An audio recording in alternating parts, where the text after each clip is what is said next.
Hi everyone, today we have a new video review, and as you can see, this time we are going to talk about fresh release from Zvezda. It's a 1/72 scale kit and it copies KV-1, so it's a Soviet heavy tank in a small scale, and that's why I decided to take a closer look, because it's a so-called new tooled kit, so it will be interesting to see what is actually included here and why it might be an interesting choice for modelers who would like to build some World War II object. And of course, what I have here on the table, it's the final shape of this release. It was actually purchased with your help, with your donation, so I'm really thankful. And if you would like to support more, there is a big red button on the website, and of course you can do it even through the YouTube. There is a support channel button there. And as for the packaging here, as you can see, we have quite nice box art, and the box size is, I would say, rather normal for a 1/72 scale. So here you can see comparison with my hand. Also on the side here we will find some information about the kit. It's written that there are 149 parts and 9.2 centimeters long model result. And as you can see here, we have also 3 other kits. Some of them were reviewed by me, so in case you're interested, you can find it on YouTube channel which you're watching at the moment. And here on the rear side we have the pictures of the assembled model, and what I really like is that this model is unpainted, so it's easier to see what will be actually copied and how it will be copied. As usual, box is sealed with the sticker on the side, so it's quite easy and quick to cut through. And I'm just going to open it right now and remove this cardboard box, which is a bit of a tight fitment, so just give me a second. We have this brown cardboard box inside, and I'm going to open it right now. So here we have the sealed plastic bags. I'm going to cut through them as well, and in the meantime I can also tell you that you can check some other interesting 1/72 scale releases and their reviews on my YouTube channel.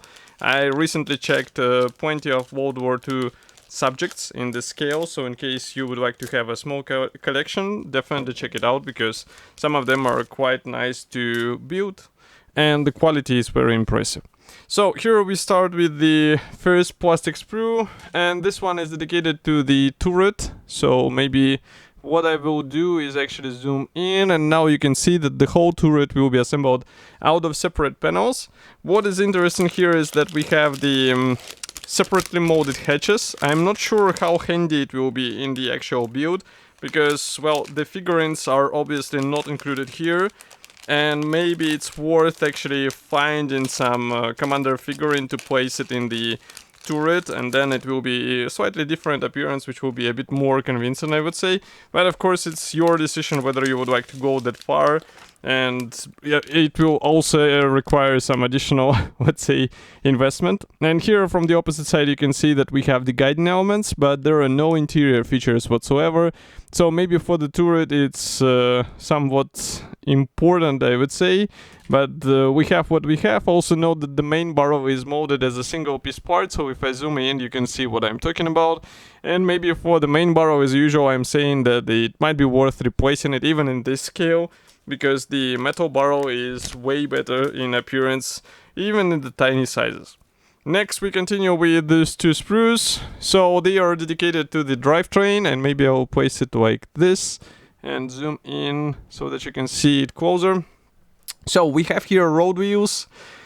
I can see that the drive sprockets here, they have the attachment points right between the teeth. And as for the road wheels, they're looking fine. We have the holes already molded throughout, which is rather impressive for 1/72 scale. And of course the plastic tracks are also welcome, because usually ICM and actually Zvezda, sorry, was including the rubber tracks or the plastic tracks in 1/72 scale. I'm just trying to remember.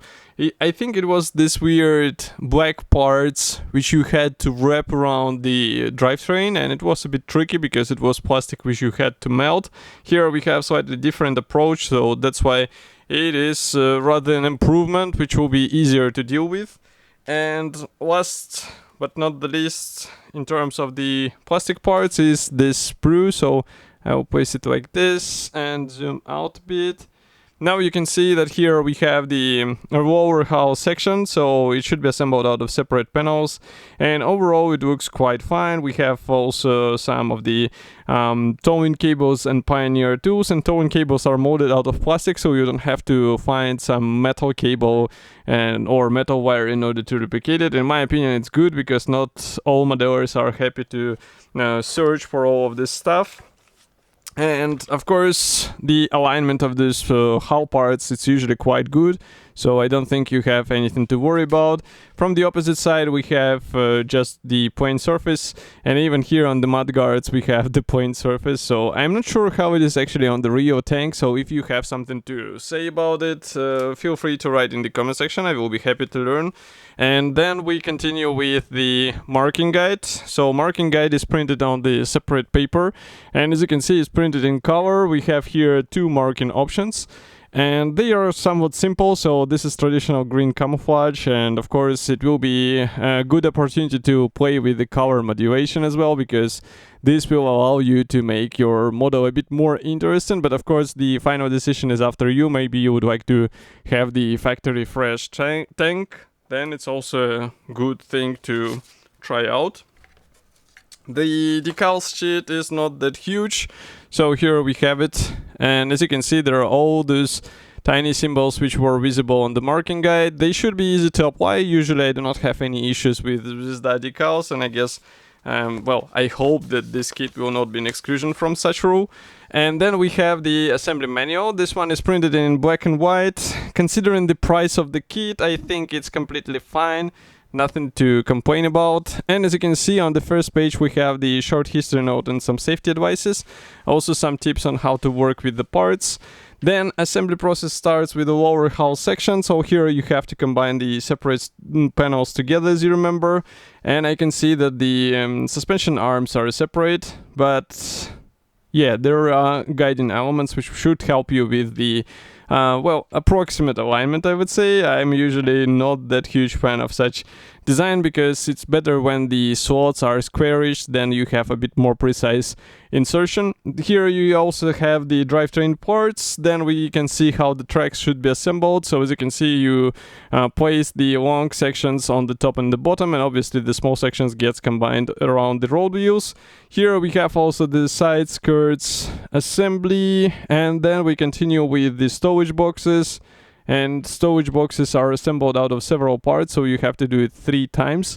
Then we continue with the turret. As you remember, we have one piece plastic barrel, and we start building also the panels together. So I'm just looking how it will be assembled. Obviously, manufacturer, actually they do suggest the open version. I was going to say that there is no open version, but it's actually included here, which is quite funny and cool. Of course, we also have the towing cables, we have the parts map here, and that's pretty much all you get here out of the box. Overall, I think it's a quite decent kit for its price. And it's not that high, so in case you would like to train your skills and also build a Soviet tank for some kind of diorama, then definitely check out this kit. And of course I will be happy to hear your opinion about this release. Write it here in the comment section below, and I will see you in the next video review as usual. Thank you for joining me today, and bye.